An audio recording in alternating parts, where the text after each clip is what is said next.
Hey guys, remember this? A while back, I was having issues with a bunch of hair algae and cyanobacteria. And on today's video, I'm gonna tell you guys a little bit what I did on treating this. So stay tuned.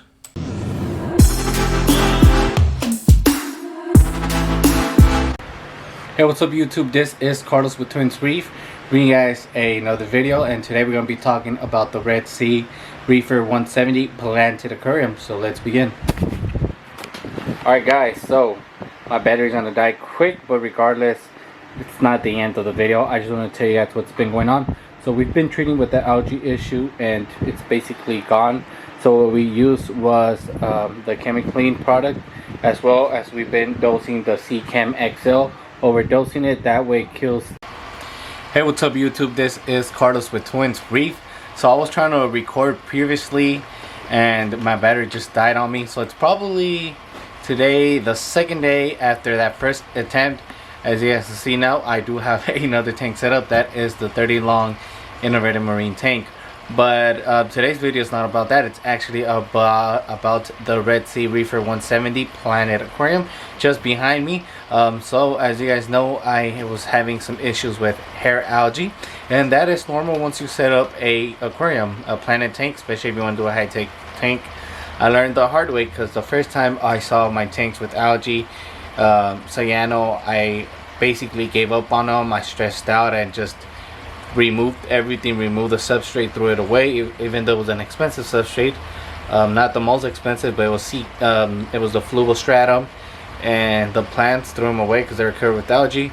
But after research and reading and watching other people, their experiences, I learned that that is normal. All you have to do is just treat it. So in today's video, I'm gonna tell you guys what I did to have my tank looking how it is today. So let's begin. Alright guys, so it's not the most beautiful tank ever, but it is better than how it was previously.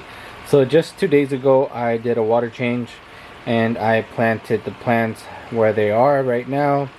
And let's just begin with the plants. I mean, they're not the healthiest plants guys, but that is because I was overdosing with the C-Chem XL, and then I was also treating with the ChemiClean products, as well as the light schedule was a little bit off, but that's why they ended up being how they look today.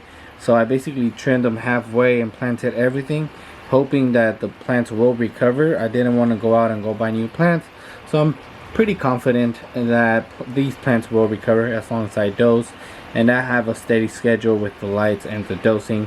These plants will do good. I'm still looking for a place where to get CO2, but for now I know my plants will do fine just without CO2, but CO2 will help a lot guys. I finally actually planted or put the Java Fern on the wood. I had this Java Fern for about a month or two, never put it in the tank because I was going through those algae issues, and I've experienced that in the past, that when you have Java Fern, the algae will take over it and basically suffocate it and kill it. So you can still see how the wood still has all that leftover nasty stuff on it. So what I'm thinking is getting either some autosynclus or a dwarf pleco, so they could actually eat all that up and have the wood looking good. Most likely I'll go with autosynclus because they stay smaller, and I've had experience before in the past with even the small plecos like the Bristol nose causing an issue with the plants, and they like to dig up the substrate, and rather not. One thing, if you guys notice, I re-aquascaped, or I redid the scape on this tank.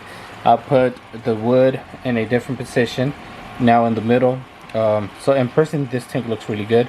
I don't know if the camera will pick it up, but it just looks so good. I'm pretty sure once all the plants fill everything up, it's gonna look better. And I'm thinking of putting those the nano nuvius plants in the right there where that wood is, so everything could be filled up. And we'll see what happens right here with this area is that I don't know what I should be doing there, or maybe I should just bring that plant a little bit forward, and that way we can have plants growing in the back and it's just gonna look super cool. And then right here I planted the Monte Carlo, hoping the Monte Carlo will carpet up, and it's gonna be really hard if I don't have no CO2, so we'll see how that goes. And I don't know if it's impossible, but we are wishing it's possible to have a carpet effect either without CO2 or with CO2. Now I've had success in the past having a carpet with Monte Carlo, but that was the dry start method, and just having not that much experience, guys. Once I fill up the tank with water, I had cyanobacteria, hair algae, and I gave up. I was hecka mad, but I didn't know this, guys. Once you set up a planted tank, high tank, low tank, sometimes in low tank you'll get cyano and hair algae, but that is just normal because the tank is balancing out everything in the water column. It's going to that balance where it has to be. All the levels are up and down, so that's why you have those nutrients causing all that hair algae and cyanobacteria to appear. So yeah, that's pretty much it, guys, for today's video. I'm probably gonna make a video later on regarding hair algae and all these issues with planted tanks, how to treat it. But I hope what I'm saying right now is a little bit informative for you guys, so you guys can learn. Also, the fish that I have, guys, I still have my tetras. They look really healthy and good. I still have also the fancy guppies, which I had for my planted nano tank, but I'm thinking of removing them because I'm not really a guppy fan. I know a lot of people are, but not me. I just don't really like them. And then I have discus, which they really don't, I mean, they are shy, but recently they haven't been acting shy, so they're probably scared. I have 3. I have the checkerboard one, which it's probably hiding somewhere, and then I have what is it called? Oh man, I forgot the name of the other discus. But regardless, guys, the tank is doing good, and I'm still trying to see where I could find my checkerboard discus, but as I hope it didn't jump out the tank. It shouldn't, because I have a little DIY canopy, but you know, there's still little gaps behind that where it can actually jump off. Fingers crossed. It's probably somewhere hiding. I'm trying to look for it. Where could it be? Where could it be? I'll see. I'll feed the tank, and hopefully it comes out to eat, and I don't have to be worrying about it. But anyhow, guys, I just want to show you guys this quick video regarding my planted tank.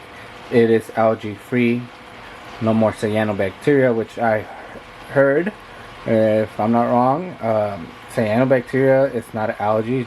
It's a type of bacteria, how it says, but at first I thought it was algae because it looks like it, but I guess it's not an algae. It's just a type of bacteria. And that's pretty much it.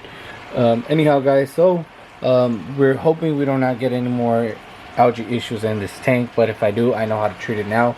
I am hoping for the plants to recover and flourish. Also, I want to clean the substrate, because there's anytime something moves, because this is some of it, half of it, it's old substrate, so it's like hecka dusty, so it will cloud out the tank. So I'm trying to figure out how I could remove as much of that debris from the substrate, and as well as show you guys from the driftwood. So I know autosinkless will help, but if anything, I'll just suck this up and try to get any type of Cory catfish that will help for this tank. Anyhow, guys, thank you guys for watching, and until later, I am out. Peace.